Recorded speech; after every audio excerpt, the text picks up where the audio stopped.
Right now at 5, Tropical Storm Elsa weakens after making landfall in Cuba and is now headed toward Florida. And today, a state of emergency was issued for Florida, with FEMA now coordinating any disaster relief efforts. The most accurate weather team on the First Coast, is continuing to track Elsa. Chief Meteorologist Tim Deegan begins our team coverage tonight with a look at where Elsa is right now. Tim?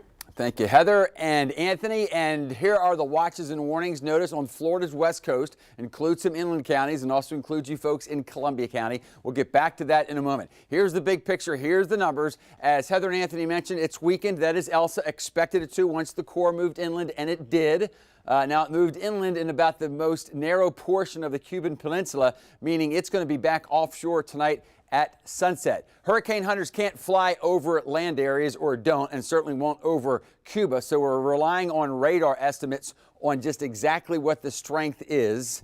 But radar, that is recon radar, will be into the center right about at sunset. But I think even looking at the satellite picture, the core is right about here, and that's just about 40 miles south of Havana. Havana's on the north coast. It'll move off the north coast over the very warm waters of the Florida Straits, so it is expected to reintensify.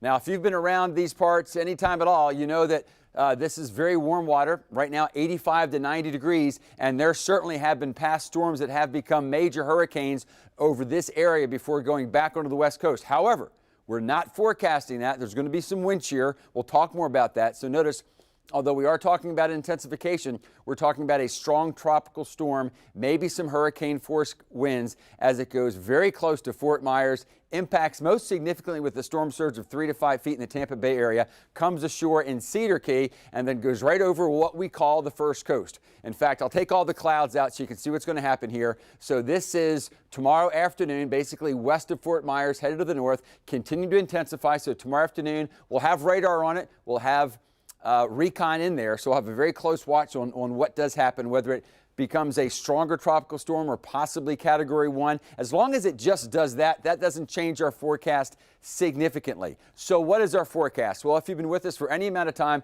things really haven't changed. Wednesday is the day. Overnight Tuesday night into Wednesday morning, strong storms will come at us from the south and the southwest. Heavy rains on top of the rains we've had will continue the flooding threat, and we probably will have at least some street flooding, maybe more. And then there will be severe thunderstorms. We're going to be on the right side of the system. There will be severe thunderstorms with isolated tornadoes, all of that on Wednesday. We're going to break it down for you because there will be some variables county by county in just a few moments.